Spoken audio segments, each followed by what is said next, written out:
प्यारे छात्रों, मैं दुर्गा देवी आज आपके सामने विषय हिंदी का टॉपिक समास सरल और आसान तरीके से पढ़ाने के लिए उपस्थित हुई हूँ।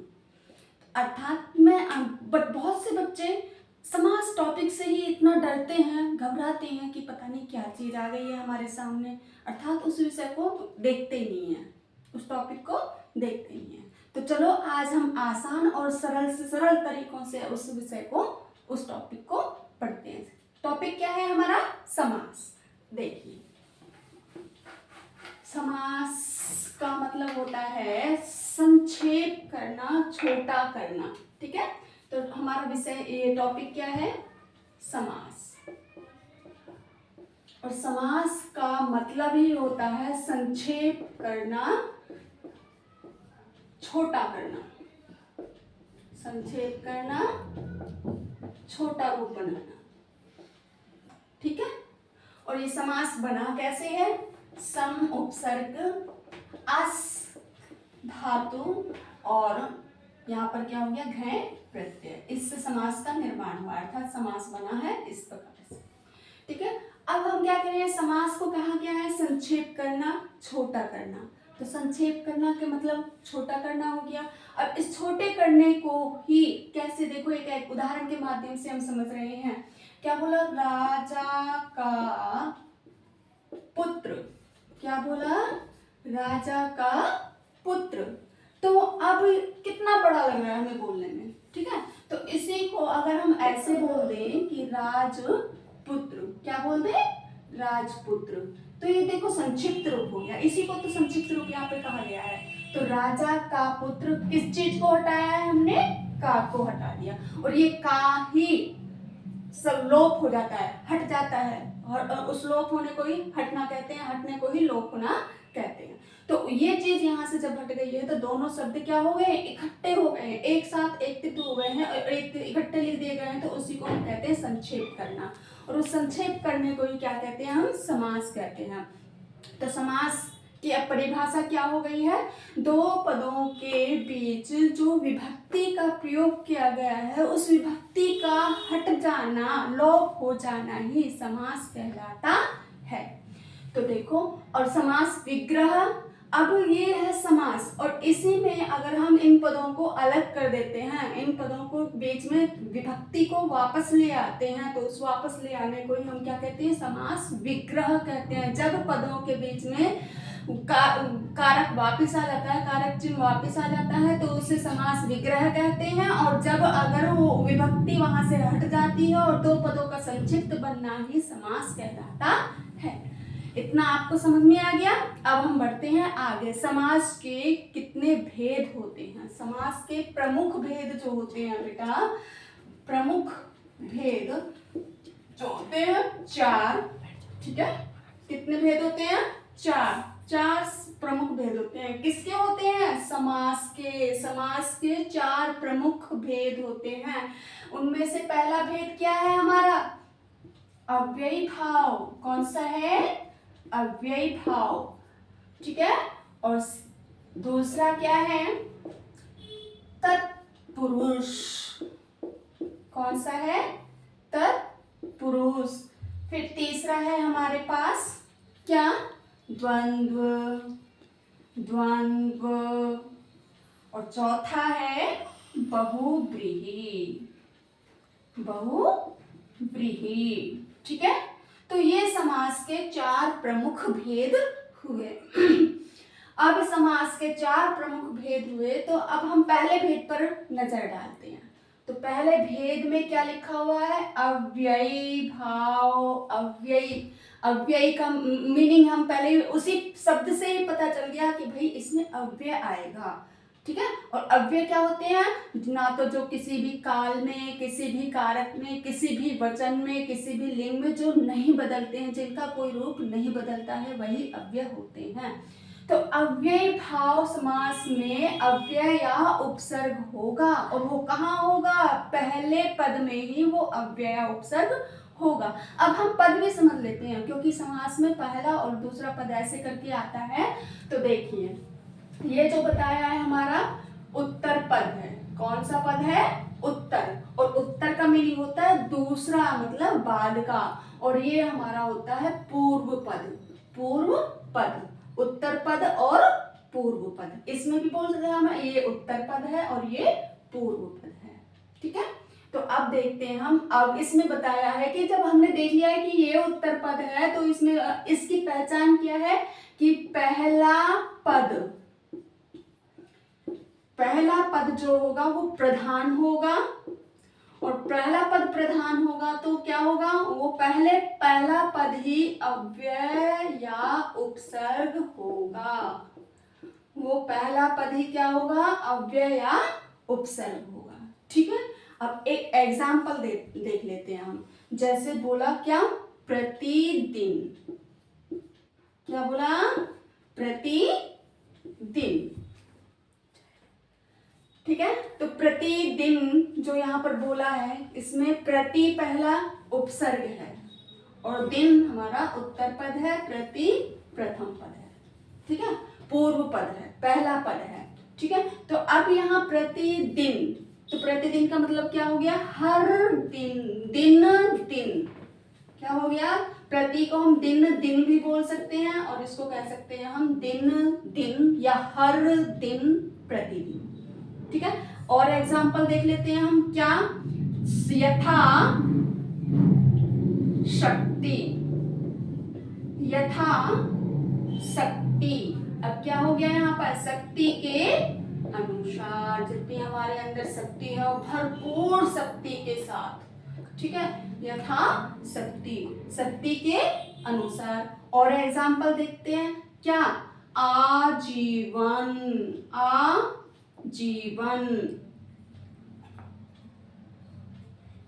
तो आजीवन में देखो, ये दूसरा पद है, उत्तर पद है और ये पहला पद है। ठीक है, तो आ का मतलब हो गया भर, जीवन भर तक। तो अब जब हम इसका विग्रह करेंगे तो उत्तर पद को पहले ले आएंगे, जीवन, और यहाँ हो जाएगा आ का मीनिंग भर, जीवन भर, आजीवन, जीवन भर तक। ठीक है, अब ऐसे ही हमारे पास हो गया भर पेट। क्या एग्जाम्पल हो गया, भर पेट। जब हम इसको विग्रह करेंगे तो पेट को आगे ले आएंगे, और पेट भर कर, क्या हो गया, पेट भरकर। तो ये हमारे पास जो आगे शब्द ये दिए हैं आपके, पूर्व पद जो यहाँ पर दिए हुए हैं, ये है अव्यय या उपसर्ग। तो इन्हीं वर्ड्स शब्दों को पहचान करके आप पता लगा लोगे कि ये अव्ययी भाव समास है। ठीक है, अब आगे देखते हैं हम कौन सा, तत्पुरुष। तत्पुरुष में क्या बताया है, तत् का मीनिंग होता है वह, और पुरुष मतलब आदमी। तो इसमें क्या हो गया, वह आदमी, कोई दूसरा आदमी, आप स्वयं नहीं होना, दूसरा आदमी। ठीक है, तो इसमें क्या बोला गया है यहाँ पर, अव्ययी भाव समास में बोला पहला पद प्रधान है, तो तत्पुरुष में हो जाएगा दूसरा पद प्रधान। ठीक है, दूसरा पद प्रधान।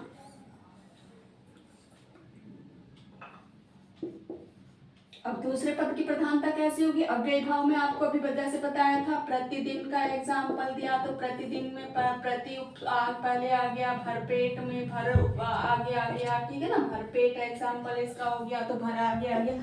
अब दूसरे पद प्रधान कैसे होगा, इसमें आपको बताया जाएगा कोई मतलब उसी शब्द का दूसरा पद आ जाएगा। तो कैसे होगा, देखिए क्या बताया था अभी, राजा का पुत्र। अब भाई किसके बारे में बात हो रही है, पुत्र के बारे में हो रही है, राजा की तो बात ही नहीं हो रही है। राजा का पुत्र, तो बात किसके बारे में की जा रही है, पुत्र के बारे में की जा रही है। राजा का है, लेकिन कौन है, पुत्र। तो दूसरा पद है वो, प्रथम पद तो ये है, पूर्व पद तो ये है, और दूसरा पद क्या है, पुत्र। तो इसीलिए राजा के पुत्र के बारे में बात की जा रही है, राजा के बारे में बात नहीं हो रही है। तो इसलिए यहाँ दूसरा पद प्रधान होने के कारण यहाँ क्या हो गया, तत्पुरुष। तत्व मतलब कौन हो गया, राजा, और पुरुष मतलब आदमी, उसका बेटा। ठीक है, तो यहाँ हो गया ये तत्पुरुष समास। अब कुछ विद्वान जो होते हैं ना, इस तत्पुरुष के भेद मानते हैं, तत्पुरुष के पार्ट होते हैं। तो कौन कौन से पार्ट है, तत्पुरुष का फर्स्ट पार्ट बताया है कर्मधारय। इसको हम चलो अभी बाद में देखते हैं, बाद में इस पर नजर डालेंगे। तो पहले देखते हैं द्वंद्व समास। बड़ा इंटरेस्टिंग आ गया है यहाँ पर ये द्वंद्व समास। पता है अव्ययी भाव समास में क्या देखा कि अव्ययी भाव समास में हमारा पहला पद प्रधान होता है और अव्यय या उपसर्ग होता है।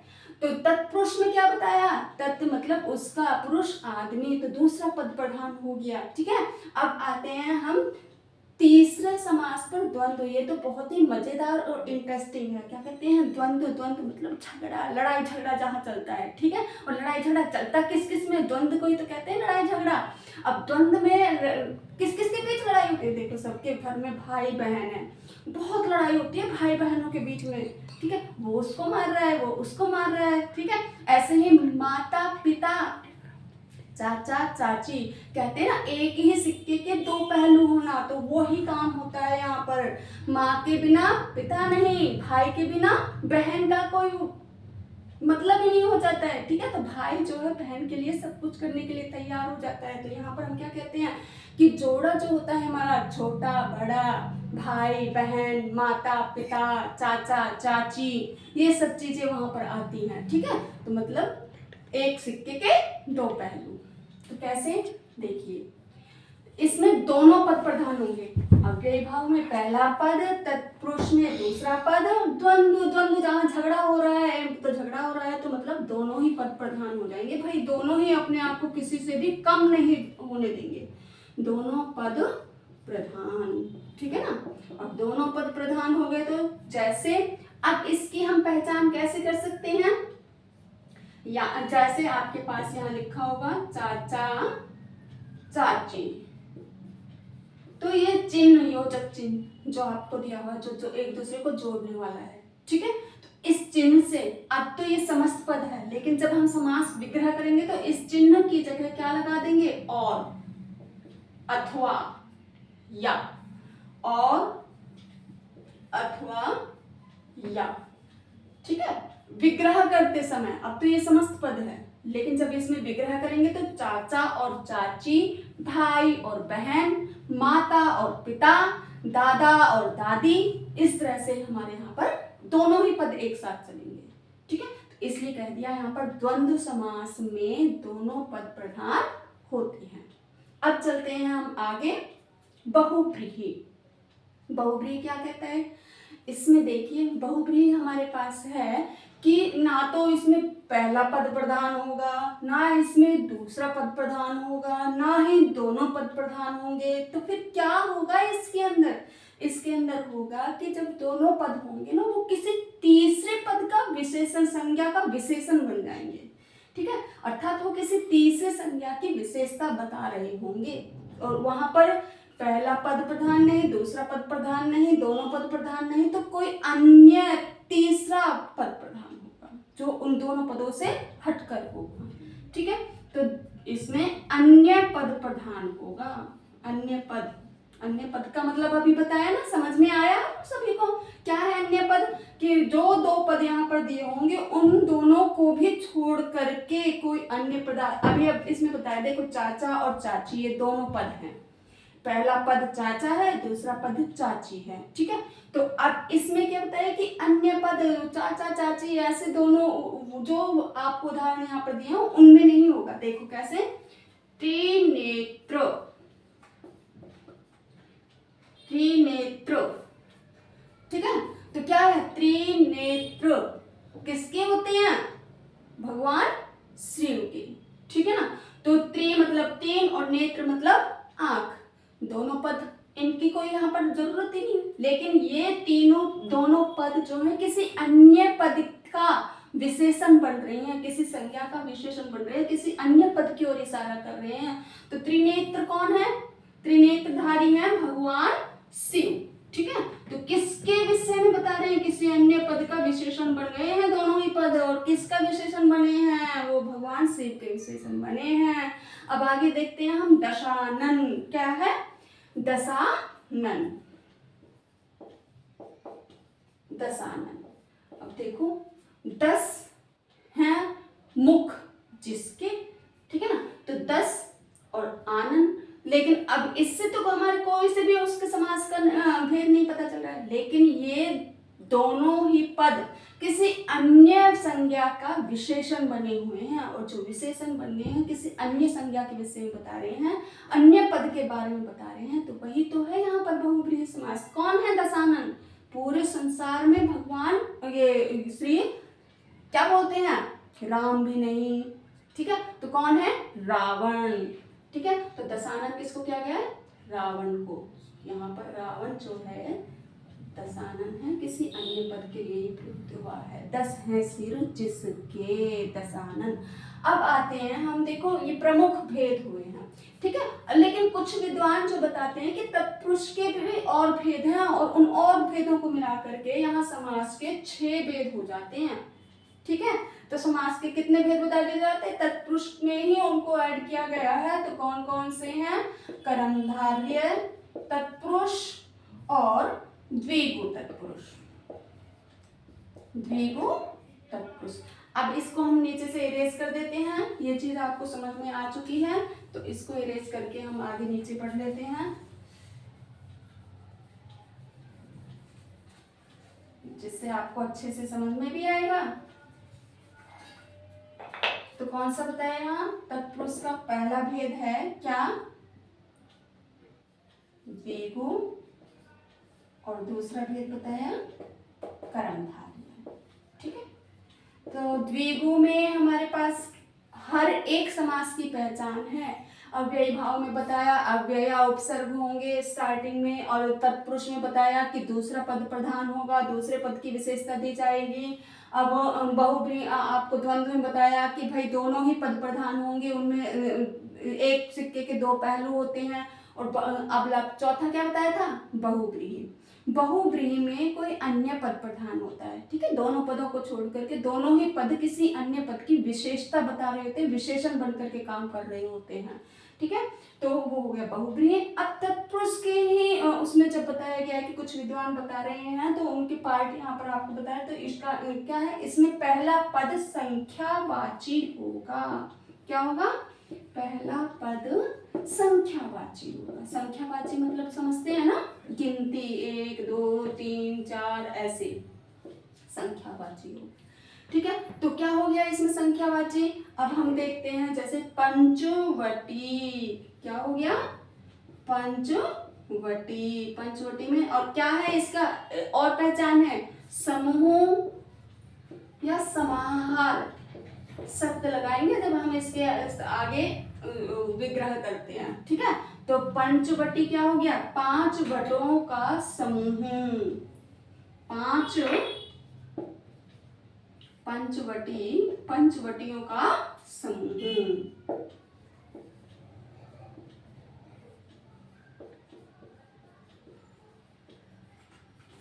ठीक है। चौराहा, 4 राह जहां जाती है, देखो इस तरह से 1 2 3 4, ये पॉइंट हो गया, 1 2 3 4, एक ही जगह से जब 4 पॉइंट जहाँ जा रहे हो तो उसको कहते हैं चौराहा। 4 रास्ते जिधर जा रहे हैं, तो ये हो गया हमारा क्या?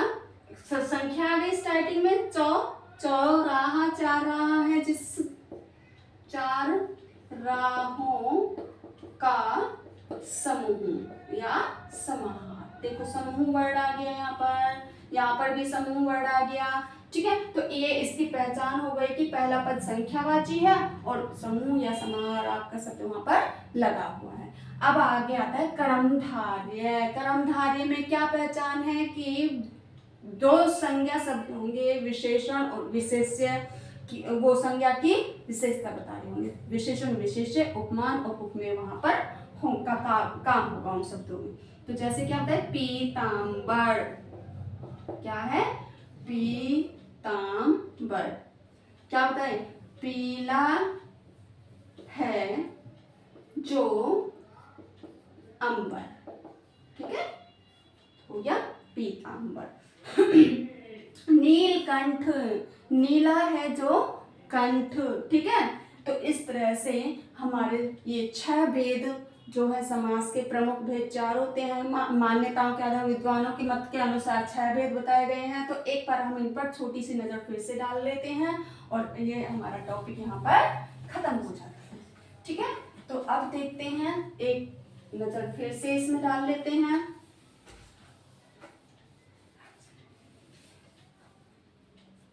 पहला भेद था हमारा अव्ययी भाव, जिसमें बताया था पहला पद प्रधान। ठीक है, यहाँ पर अव्यय या उपसर्ग इसकी पहचान थे। पहले पद में अव्यय या उपसर्ग। दूसरा क्या हो गया हमारा, तत्पुरुष। तत्पुरुष में क्या बताया था, दूसरा पद प्रधान। और दूसरा पद प्रधान होने के लिए क्या एग्जाम्पल आपको दिया था, जैसे राजा का पुत्र, राजा का पुत्र, तो दूसरा पद कौन था, पुत्र के बारे में बात हो रही थी। ठीक है, आगे हमारे पास आ गया थर्ड, क्या आ गया यहाँ पर, ये द्वंद्व। ठीक है, द्वंद्व। द्वंद्व में एक ही सिक्के के दो पहलू बताए थे, तो दोनों ही पद प्रधान होते हैं, दोनों पद प्रधान। दोनों पद प्रधान में क्या बताया था आपको, जैसे भाई बहन, भाई बहन। ठीक है, माता पिता, ये हाइफन जहां पर, ये योजक चिन्ह आपको जहां पर भी दिखाई देगा, वो आपके यहाँ पर द्वंद्व समास की पहचान रहेगी। ये ट्रिक है आपकी यहाँ पर, ये द्वंद्व समास की पहचान है। और जब इसका विग्रह करोगे तो यहाँ पर तुम और यूज कर दोगे, भाई और बहन, माता और पिता। ठीक है, अब आगे देखते हैं, फोर्थ क्या था, बहुव्रीहि। बहुव्रीहि में क्या बताया था, तीसरा पद प्रधान था। ठीक है, और तीसरे पद में क्या कहता है कि वो दोनों पद मिलकर के अन्य संज्ञा की, मतलब संज्ञा के विशेषण के रूप में यहाँ पर काम करेंगे। तीसरे पद के बारे में बताएंगे तो क्या थे, जैसे आपके पास यहाँ बता दिया था हमने, दशानन, गजानन। ठीक है, तो 10 हैं आनन जिसके, जहां पर भी हम जिसके शब्द लगा देंगे ना, 10 हैं आनन जिसके, जिसके कर देते हैं तो वहां पर बहुव्रीहि आ जाता है, जिसके शब्द करते ही बहुव्रीहि आ जाएगा। अब हमारे पास क्या आता है, तत्पुरुष के जो भेद था, एक तो कर्मधारय था, कर्मधारय में विशेषण विशेष्य का प्रयोग होगा, विशेषण और विशेष्य, उपमान और उपमेय। ठीक है, तो विशेषण विशेष्य के लिए अभी क्या बताया था, जैसे पीतांबर, पीला है जो, अंबर, पीतांबर, तो क्या होगा, पीला है जो अंबर। तो अब यहाँ पर क्या बताया कि बहुव्रीहि में हम जिसके यूज करेंगे और कर्मधारय में जो। ठीक है, जो यूज करेंगे। अब आगे देखिए, यहाँ पर एक और था हमारे पास, द्विगु। द्विगु में क्या बताया था, संख्या होगी, पहला पद संख्यावाची होगा, पहला पद संख्यावाची। ठीक है ना, संख्यावाची तो देखो बहुव्रीहि में भी है, लेकिन उस पर आपको बता दिया था कि किसी अन्य पद के बारे में बात करेगा, और द्विगु का पहला पद संख्यावाची होगा और समाहार या समूह शब्द इसमें लगा होगा। पहला पद संख्यावाची और समाहार या समूह शब्द का प्रयोग करेंगे जब हम इसका विग्रह करेंगे। ठीक है, तो अब हम यहीं पर अपनी क्लास समाप्त करते हैं। इसी के साथ आपका दिन शुभ और मंगलमय हो, स्वस्थ रहो, खुश रहो। लाइक करें, सब्सक्राइब करें। अगर आपको ये चैनल पसंद आया है तो अधिक से अधिक जुड़ें।